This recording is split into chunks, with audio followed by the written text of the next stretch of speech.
2025 উচ্চ মাধ্যমিক দর্শন পরীক্ষায় এই প্রশ্নগুলো 100% কমন এমসিকিউ প্লাস এসিকিউ হিসাবে ক্লিয়ার। তো আজকের ক্লাস কোন অধ্যায় থেকে? আজকের ক্লাস হচ্ছে প্রাকল্পিক ও বৈকল্পিক ন্যায় অধ্যায় থেকে ক্লিয়ার। তো যাদের ফিলোসফিতে 100তে 100ই দরকার, 100তে 100 100% পুরো টিউশনটা প্রোফাইলটা ভিজিট করলেই প্রত্যেকটা অধ্যায়ের ফুল টিউশন পেয়ে যাবে। ফুল টিউশন মানে সিলেবাস অ্যান্ড সাজেশন ভিত্তিক ফুল টিউশন দেখে যাবে। আজকে থেকে শুরু করে দাও, ঠিক আছে?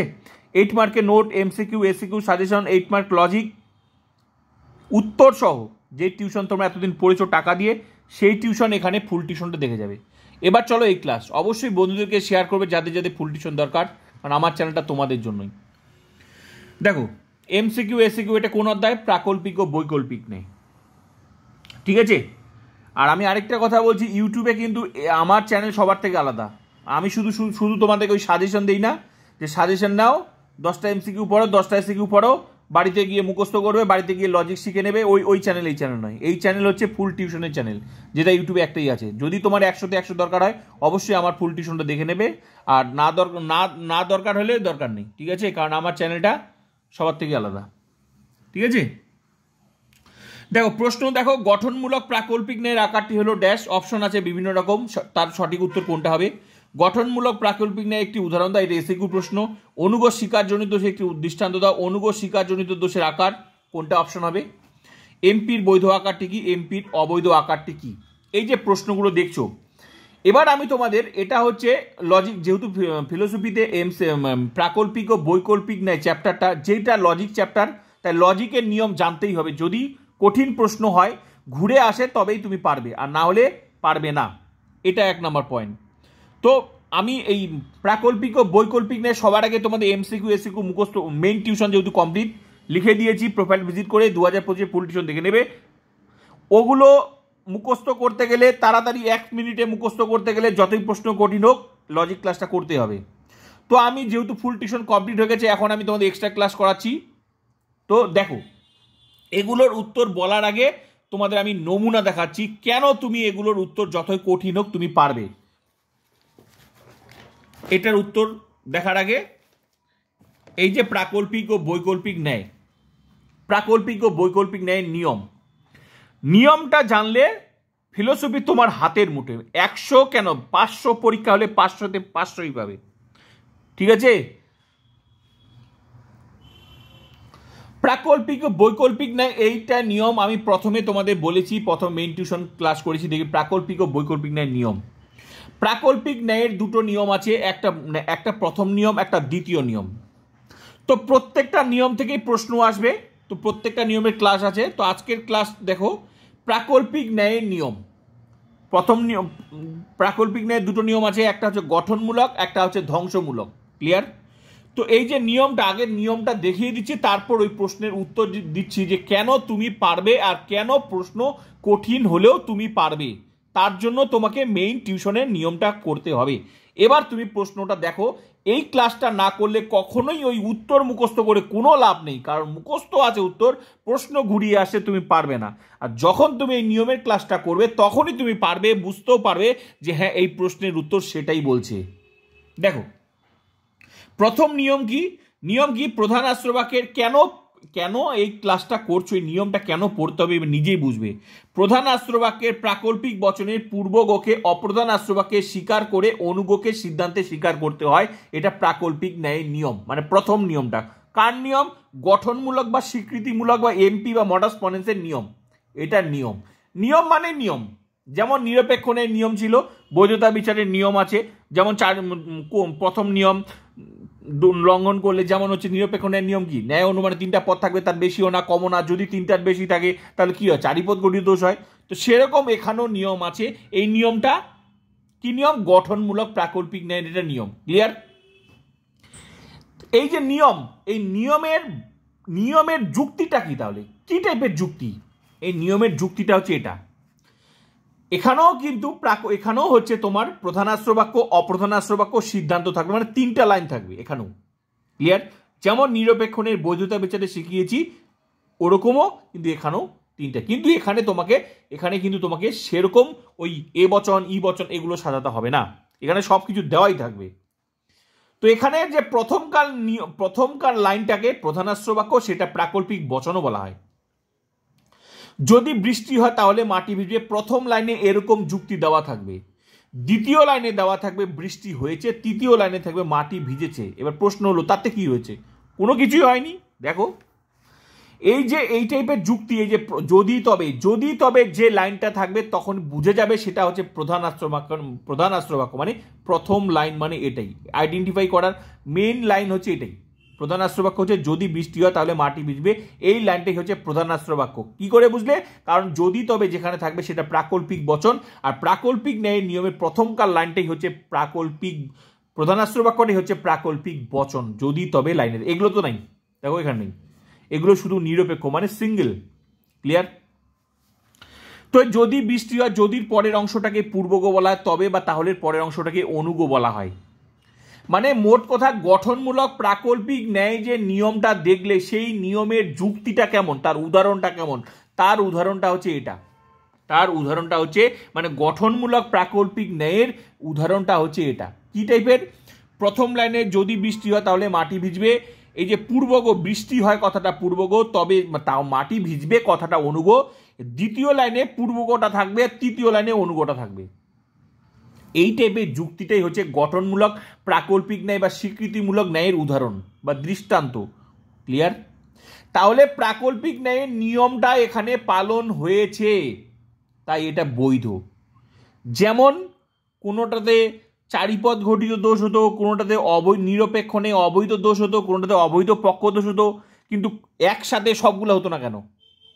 একসাথে চারিপদ ঘটিত অবৈধ দোষ, অবৈধ পক্ষ দোষ কেন হতো না? কারণ যেটা যেরকম যুক্তি সেটা সেরকম হতো। কোনোটাতে দেখতে যে কোনো দোষ নাই, কেন দোষ নাই? নিশ্চয়ই নিয়মটা ফলো হয়েছিল বলে কোনো দোষ নাই, নিরপেক্ষণের বৈধতা বিচারে দেখবে কোনোটাতে কোনো দোষই নেই, তার সংস্থার মূর্তি বার করতে হতো বিচারে, তাহলে দোষ কেন থাকতো না? নিশ্চয়ই ওই টাইপের যুক্তি ছিল যেখানে কোনো দোষ হবে না। ঠিক তেমনি তারও নিয়ম ছিল, ঠিক তেমনি প্রাকল্পিক ন্যায়েরও নিয়ম আছে। এই নিয়মটার উদাহরণটা হচ্ছে এরকম।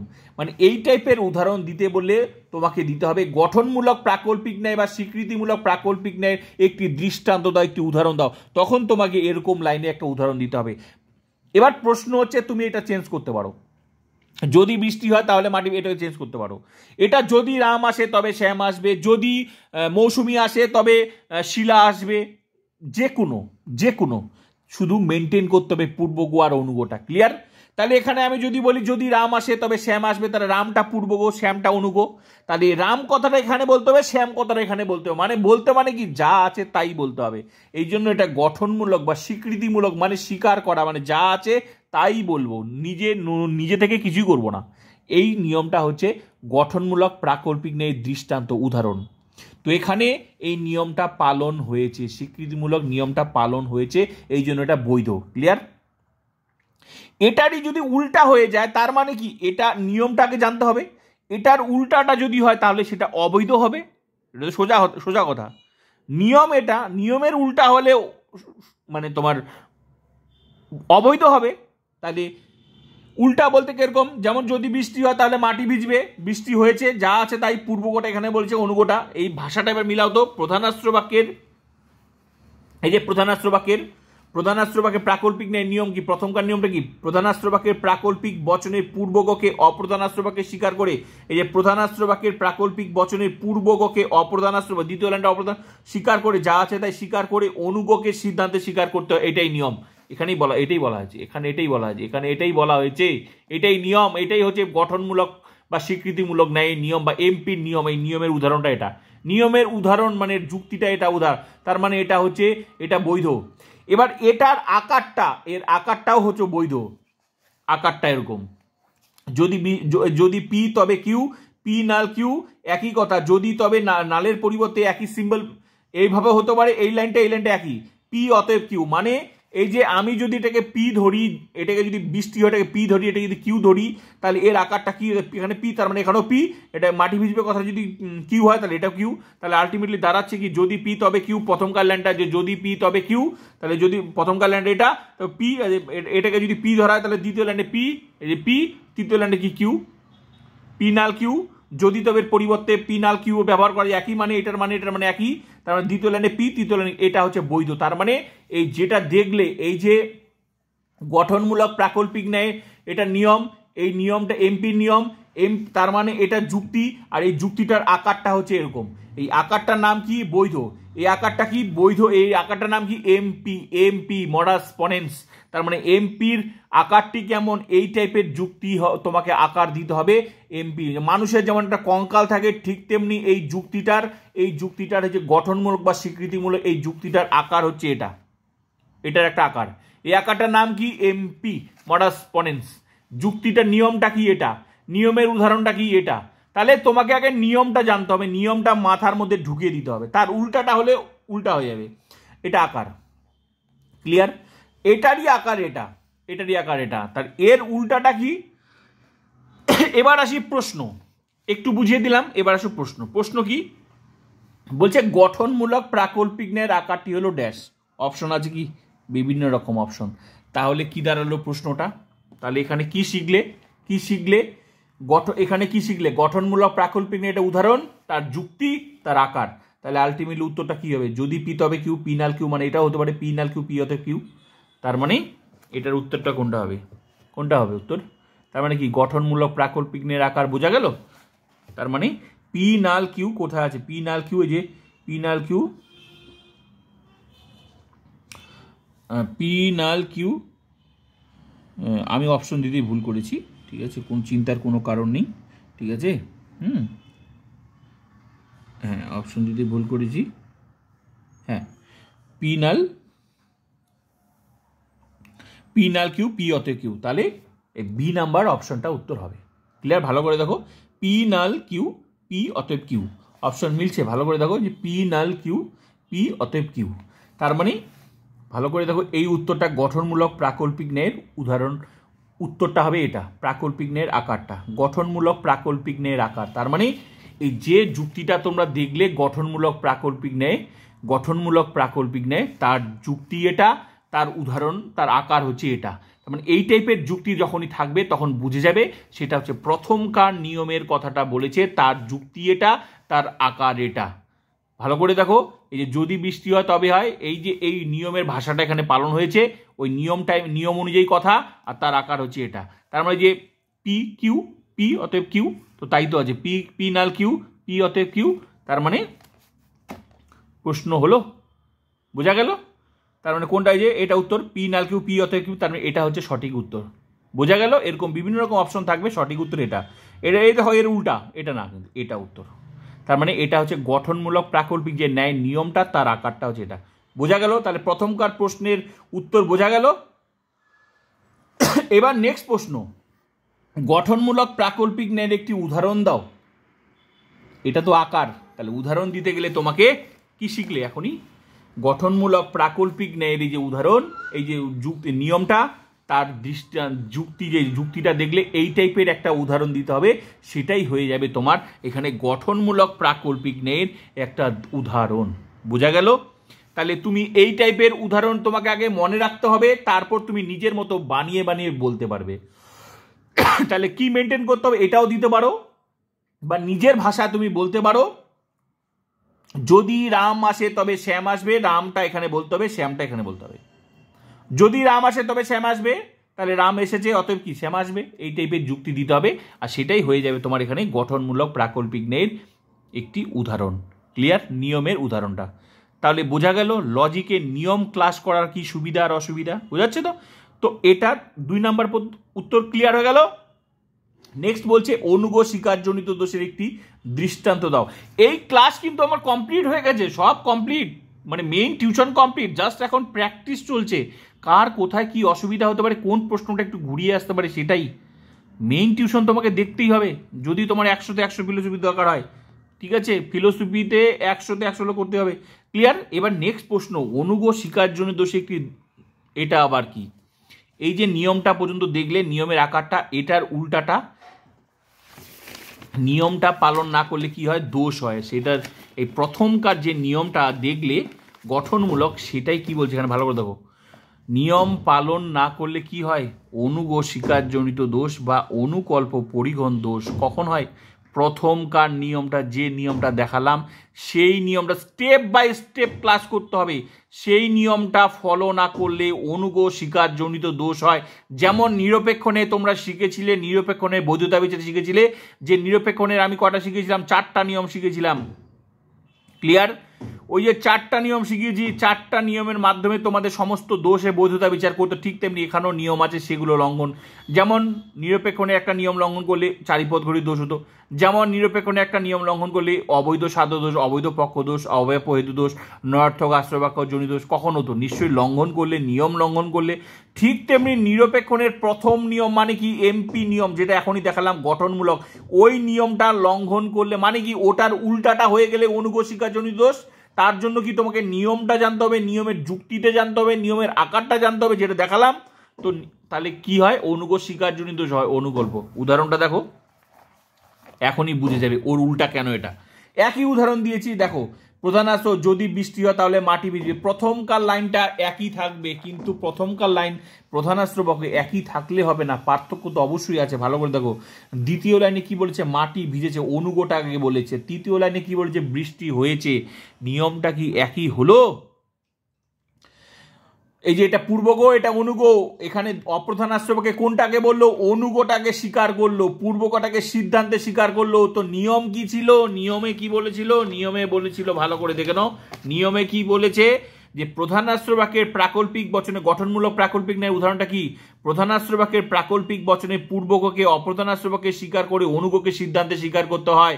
এই যে উদাহরণটা দেখলে, দেখো, এই যে পূর্বক অনুগ, পূর্বকটাকে অপ্রধানাস্ত্রকে বলতে হবে, অনুগটাকে, এটা নিয়ম। এই নিয়মের আকারটা তো এমপি, এটাই তো আকার, আর এটা তো নিয়মের ভাষাটা, এটার উল্টাটাই হয়। তার মানে এটা নিয়মের ভাষা, এটা বৈধ, এটার উল্টাটাই হচ্ছে এই যে এটা। তার মানে অনুগ স্বীকারজনিত, তো এই যে নাকি, ভালো করে দেখো, এটা পূর্বক ভাষা, এটা অনুগ ভাষা, অনুগ। তো অনুগটাকে স্বীকার করা হয়েছে, অপ্রধানাস্ত্র বাক্যে অনুগটাকে স্বীকার করা হয়েছে, পূর্বকটাকে সিদ্ধান্তে স্বীকার করা হয়েছে, এই জন্যই তো এটা অনুগ স্বীকারজনিত দোষ। ক্লিয়ার? তাহলে প্রাকল্পিক ন্যায়ের প্রথমকার নিয়ম, যেটা গঠনমূলক নিয়মকে অস্বীকার করলে অনুগ স্বীকারজনিত দোষ হয়। তার জন্য এই টাইপের যুক্তি দিতে হবে, অনুগ স্বীকারজনিত দোষের একটি উদাহরণ দাও। ভালো কথা, অনুগটাকে স্বীকার করেছে। নিয়মে কি ছিল? বৃষ্টি হটা এখানে বলতে হবে, মাটি ভিজে এখানে কথা বলা ছিল। তো এই জন্য তো বলে দিয়েছে নিয়ম পালন না করলে। তাহলে এটার উত্তর কোনটা হবে? কি বুঝলে? অনুগ স্বীকারজনিত দোষের একটি উদাহরণ দাও। তার মানে বোঝা গেল ওইটার উল্টাটা, ওইটার উল্টা উত্তর তো এটাই, ওটার উল্টা তো উত্তর এটাই। ভালো করে দেখো, বৃষ্টি হয়, এর প্রথম কারণটা সেম থাকবে। এখানে কি বললো? অনুগটাকে স্বীকার করলো, এই যে অনুগটাকে স্বীকার করলো পূর্বকটে, তার মানে অনুগ স্বীকারজনিত দোষের উদাহরণ হচ্ছে এটা। বোঝা গেল? এই টাইপের যুক্তি তোমাকে দিতে হবে অনুগ স্বীকারজনিত। এটা না দিয়েও তুমি অন্য দিতে পারো, এখানে বলতে পারো যদি রাম আসে তবে শ্যাম আসবে, শ্যাম এসেছে অতএব রাম আসবে, মানে অনুগটাকে বলতে হবে পূর্বকটা। তাই বোঝা গেল? তার প্রথম নিয়মটা জানতে হবে, নিয়মের উল্টাটাই তো অবৈধ হবে না, এটা তো অবৈধ, দোষ হয়ে গেল, এটা দোষ, আর দোষ মানেই তো তার উল্টা অবৈধ। তাহলে বোঝা গেল অনুগ স্বীকারজনিত দোষের একটি উদাহরণ। এবার নেক্সট প্রশ্ন কি? অনুগ স্বীকারজনিত দোষের আকার দাও। তাহলে আকার কি? আকারটা দেখো, এই যে অনুগ স্বীকারজনিত দোষ, এই যে দেখলে অনুগ স্বীকারজনিত দোষ, অনুগ স্বীকারজনিত দোষের এই যে উদাহরণটা, আর এই যে আকারটা, এগুলো সব অবৈধ। দোষ মানেই অবৈধ। দেখো, যদি পি তবে কিউ, আগে নিয়মে প্রথমে যেটা দেখলাম, নিয়মটা এখানে পি ছিল, এখানে কিউ ছিল, পিনাল কিউ। তো এটা অনুগ স্বীকার কেন হলো? অনুগটা আগে স্বীকার করেছে, পূর্বকটা ওইটার নিয়মের উল্টাটা এটা। তো এখানেও নিশ্চয়ই আকারটা উল্টা হবে, আকারটা উল্টা। ভালো করে তো, পি নাল কিউ, এখানে পি হওয়া উচিত ছিল, এখানে কিউ হওয়া উচিত ছিল, পি নাল কিউ, এখানে পি হওয়া, কিউ তার উল্টা। তো এই জন্য তো এটা অনুগ, যে এটা কি, এটা কি, ওইটা অনুগ, এটা পূর্বক। অনুগটা আগে বলছে, পূর্বকটা সিদ্ধান্ত, অনুগটা আগে বলছে, পূর্বকটা। তার মানে কি? অনুগ স্বীকারজনিত দোষের আকার হচ্ছে এটা। ক্লিয়ার? অনুগ স্বীকারজনিত দোষের উদাহরণ, এটা দোষ, এটা উদাহরণ, আর এটা তার আকার। তার মানে এর উত্তর কোনটা হবে? অনুগ স্বীকারজনিত দোষের আকার, অনুগ স্বীকার কোনটা হবে? ওই যে এই যে অপশন পি নাল কিউ, এই যে কিউ, অতএব অনুগ, যে এটা পূর্বগ, এটা কিউ, এই যে অনুগ। তা বোঝা গেল?